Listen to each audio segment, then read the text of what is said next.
Another day, another dollar. Happy Thursday! Oh my gosh mga be, I am so excited to share to you na monetize na tayo sa InStream Ads! Yes, that is so true. Actually, kaninang umaga lang siya.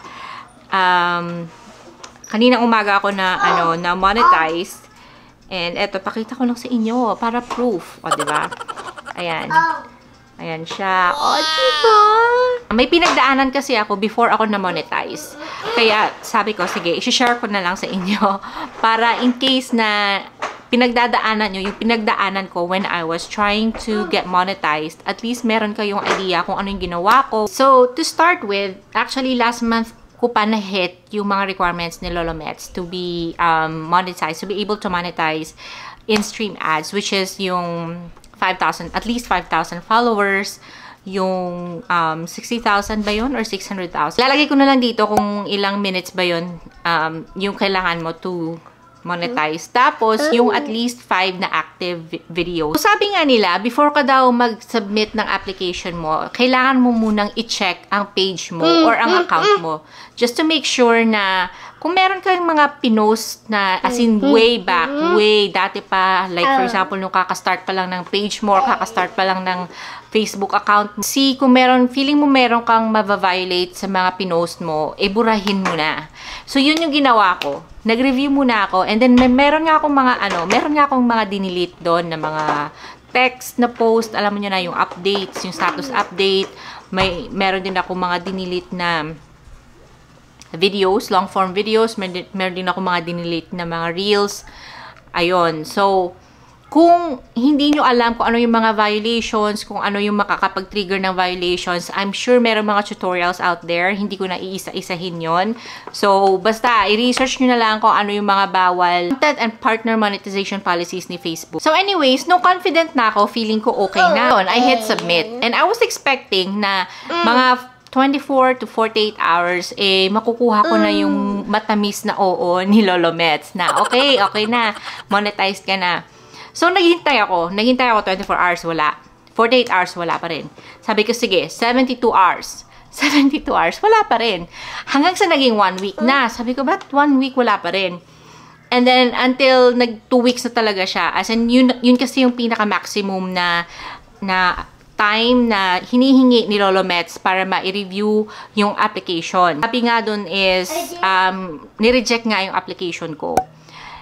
And sabi is, i-clean up ko daw yung aking page and then pwede daw ako mag-apply ulit on September 2. Eto na. Hindi ko na patatagalin. Sasabihin ko na sa inyo kung ano yung naging mitya ng pagka-reject ng aking application the first time around.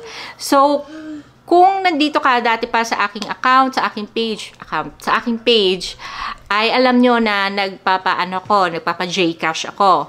Nagbibigay ako ng mga, alam nyo na, ng mga ganun-ganon, mga pag-giveaway, ganun-ganon. Nung una talaga, I admit, nung una talaga, ginagawa ko yun kasi gusto kong dumami yung followers ko. So, nagpapag-giveaway ako in exchange sa pagpa-follow ng mga tao or sa pag-engage sa aking mga content. Yun talaga yung nung unang-una kong ginagawa yun. However, parang medyo okay na yung number of followers ko, okay na yung engagement ko, sabi ko, i-reward ko naman. Gagawin ko naman siya as a reward. Gagawin ko naman siya as a reward for those people na talagang nag-i-engage sa aking content. Kaya, so nagbibigay talaga ako sa mga top engagers ng aking page. Ginagawa ko yun sa mga live videos ko. Actually, nung nire-review ko yung aking page, naisip ko na yung mga videos na yun. Alam ko naman na bawal talaga kasi nasa rules yun ni Lolo Mets na bawal giveaway yung ganon in exchange na para i-follow ka ng mga tao. Parang ganon. Bawal yun mga be. Pero naisip ko, hindi. Nagtatagalog naman ako sa video. Sabi ko, nagtatagalog naman ako sa video. Sabi ko, siguro hindi naman nila mahalata yun. Parang ganon. So, iniisip ko kasi, kung i-delete ko yung mga videos na yun, sayang yung views. Yun pa naman yung may pinakamarami akong views.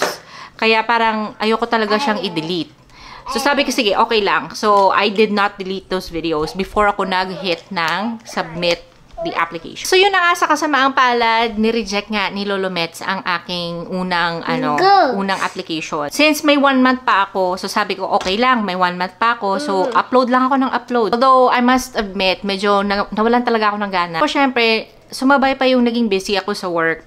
But sabi ko sa sarili ko, sige okay lang, push lang natin kahit na medyo mahirap siya. Exactly September 2 ata yun. Nakita ko na meron ulit na setup, nakalagay na setup. So, by then, na-delete ko na lahat ng mga live videos ko na merong mga pag-giveaway. Delete na mga post pa.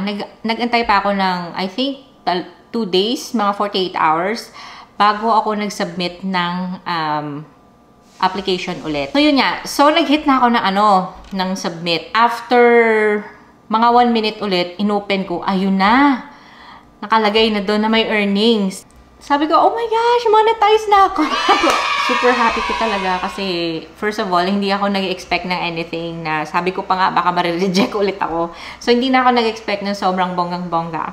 Tapos, second is, syempre, alam mo, may chance ka na kumita ng pera sa mga in-upload mo na video. You know how I am. Gusto ko talaga yung multiple income streams. Kung nagpapag-giveaway kayo, nagpapag-Gcash kayo, anything like that, naiintindihan ko, and I'm not here to bash you or I'm not here to judge you kasi ginawa ko rin yon.